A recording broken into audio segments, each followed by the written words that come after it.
आखिर कैसे डूबी थी द्वारिका नगरी, क्या थे डूबने के कारण। बात है 9000 साल पहले की, जब भगवान श्री कृष्ण कंस का वध करते हैं। तब उनके ससुर जरासंध बार बार युद्ध करते हैं, जिसे कृष्ण और नगरवासी परेशान होकर एक द्वारिका नगरी का निर्माण करते हैं। भगवान श्री कृष्ण के सहयोग और भगवान श्री विश्वकर्मा के द्वारा बनाए गए अद्भुत नगर, जिसमें भगवान श्री कृष्ण की मर्जी के बगैर परिंदा भी पर नहीं मार सकता था।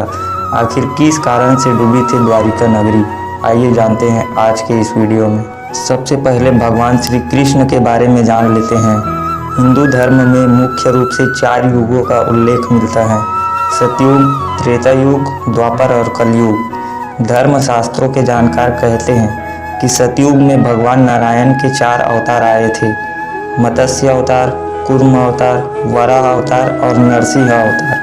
भगवान नारायण के मत्स्य अवतार ने इस संसार को भयानक जल प्रलय से बचाया था। साथ ही इन्होंने हयग्रीव नामक दैत्य का भी वध किया था, जिसने वेदों को चुराकर सागर की गहराई में छुपा दिया था। कूर्म अवतार को कछुआ रूप का अवतार भी कहते हैं। कूर्म के अवतार में भगवान विष्णु ने क्षीर सागर के समुद्र मंथन के समय मंदार पर्वत को अपने कवच पर संभाला था। इस प्रकार भगवान नारायण ने मंदार पर्वत और वासुकी नाग की सहायता से देवों एवं असुरों ने समुद्र मंथन करके 14 रत्नों की प्राप्त की थी।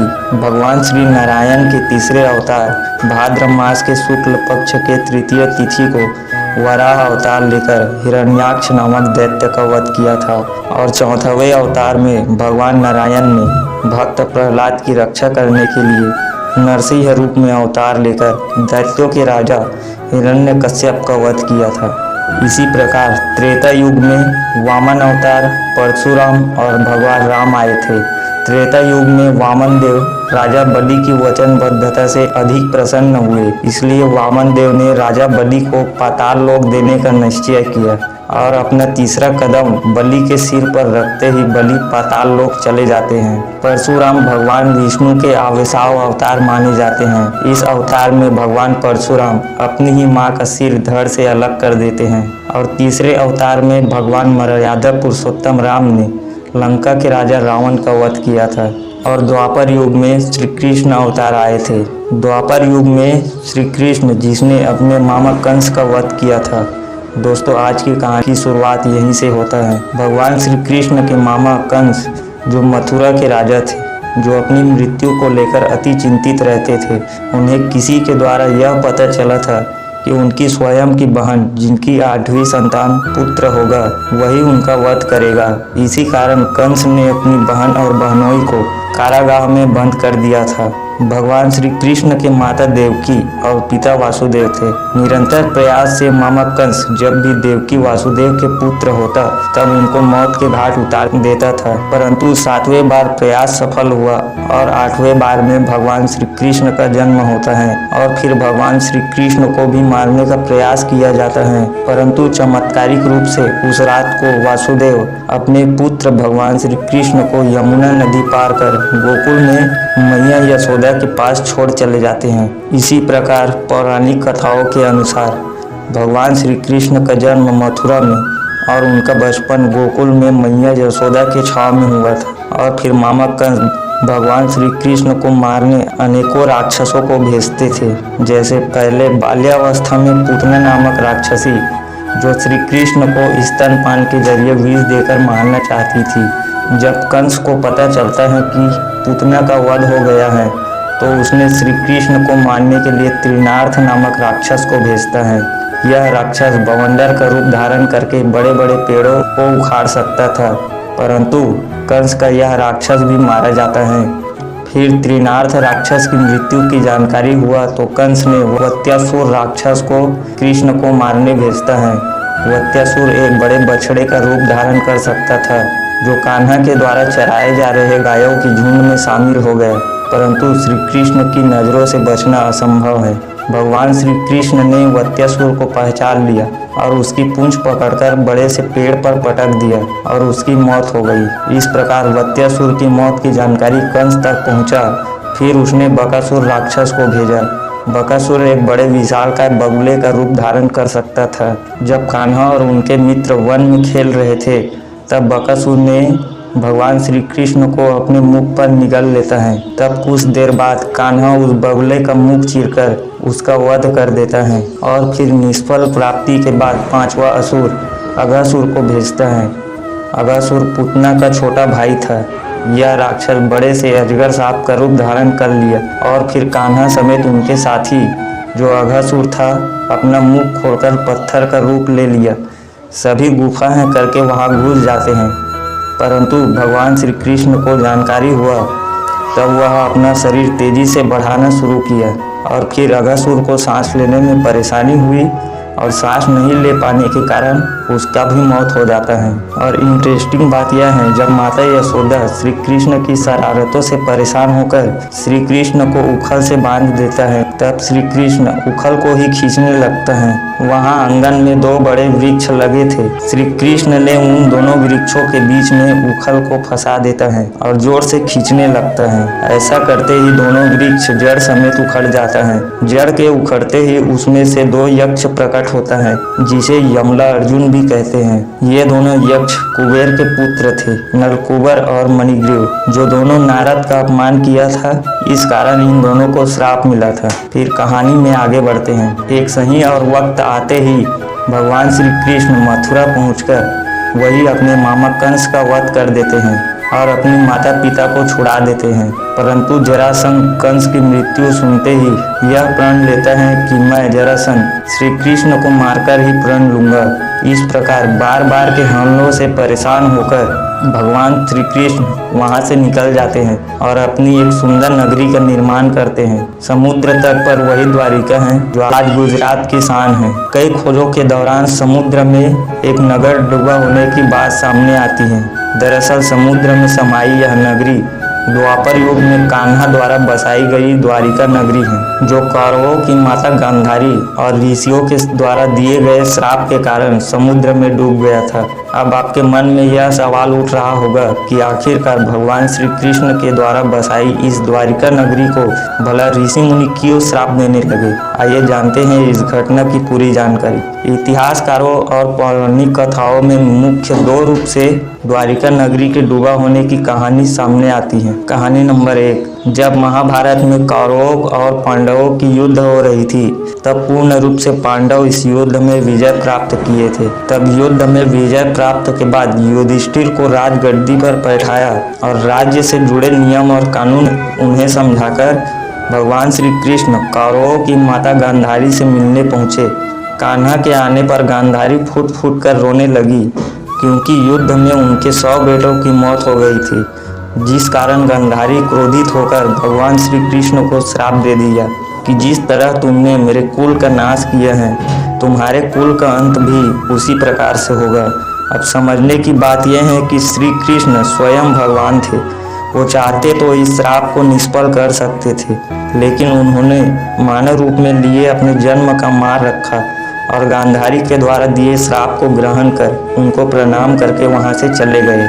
कहानी नंबर 2, भगवान श्री कृष्ण के पुत्र शाम जो अपने मित्रों के साथ वन में हंसी ठिठोली कर रहे थे, उसी समय उस वन में महर्षि विश्वामित्र और कण्व ऋषि द्वारिका में प्रवेश करता है। तब सांब और उनके मित्रों की दृष्टि इन महान ऋषियों पर पड़ती है। तब ये लोग इन ऋषियों का अपमान करते हैं।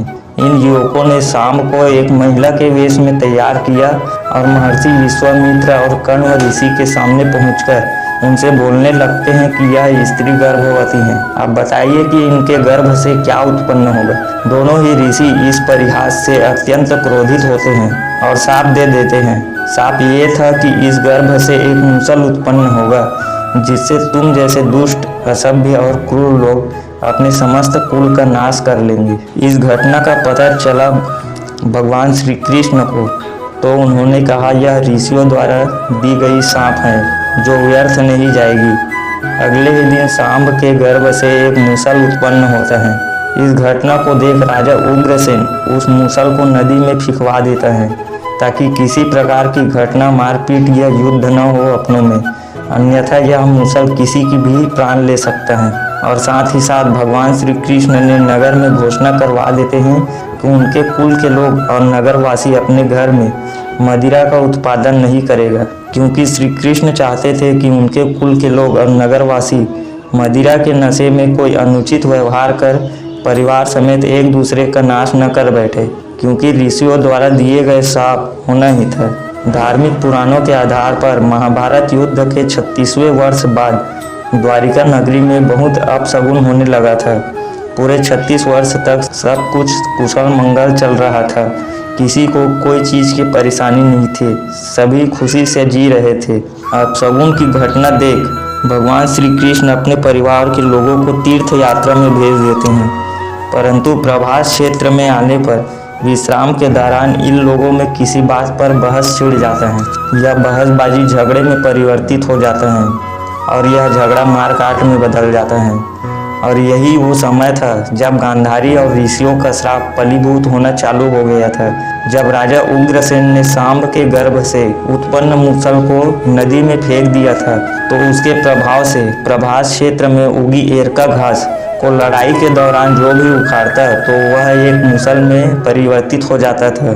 ऐसा मूसल जिसके एक प्रहार से ही व्यक्ति के प्राण लेने में पर्याप्त था। इस लड़ाई में भगवान श्री कृष्ण के पुत्र प्रद्युम्न की मृत्यु हो जाती है और कुछ समय पश्चात सूचना मिलते ही भगवान श्री कृष्ण प्रभास क्षेत्र पहुंचते हैं। अपने पुत्र और परिवार के लोगों को मृत देखकर श्री कृष्ण ने वहीं खड़ी एरका घास को उखाड़ लिया।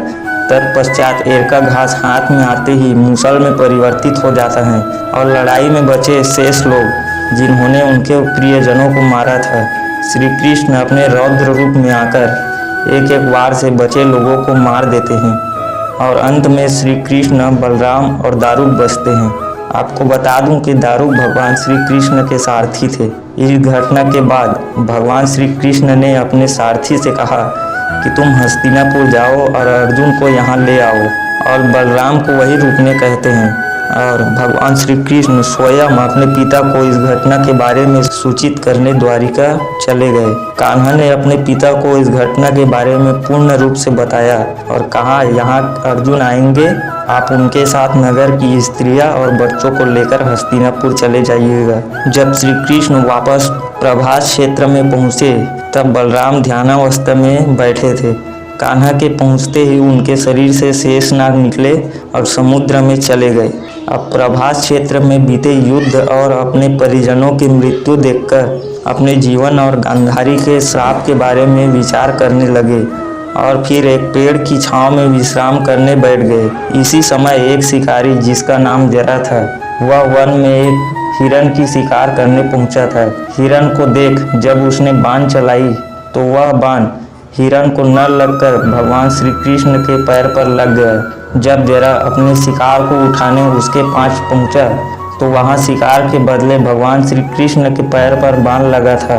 इस घटना को देख जरा नामक शिकारी अचंभित हो गया और कहने लगा कि ये मुझसे कौन सा पाप हो गया, मैंने एक भगवान पर तीर चला दिया, और अपने आप को कोसने लगा। उसने इस घटना को देख भगवान श्री कृष्ण से क्षमा मांगने लगा, परंतु कान्हा ने उसे अभय दान देकर प्राण त्याग दिए। अर्जुन ने द्वारिका पहुंचकर वासुदेव जी से कहा कि वह नगर में बचे शेष सभी बच्चे और औरतों को हस्तिनापुर चलने की अनुमति दे। और रास्ते में जाते अर्जुन ने प्रभास क्षेत्र में मृत पड़े सभी यदुवंशियों का अंतिम संस्कार किया।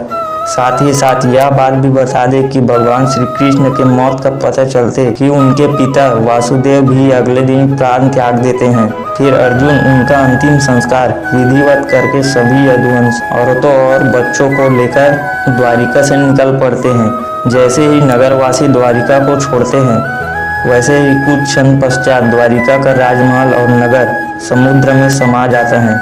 इस प्रकार माता गांधारी और ऋषियों के श्राप के कारण द्वारिका नगरी समुद्र में समा जाता है। अलग अलग समय में कई रिसर्चों के दौरान इस समुद्र में डूबी द्वारिका नगरी के बारे में कई जानकारी मिलती ही रहती है। उम्मीद है दोस्तों आज की यह जानकारी आपको बेहद पसंद आई होगी। अगर आप वीडियो में लास्ट तक बने रहे हैं तो चैनल को सब्सक्राइब कर लीजिए और लाइक करके बेल आइकन को ऑल पर सेट कर लीजिए, जिससे मैं जब भी नया वीडियो डालूँ तो आपके पास सबसे पहले पहुँचे।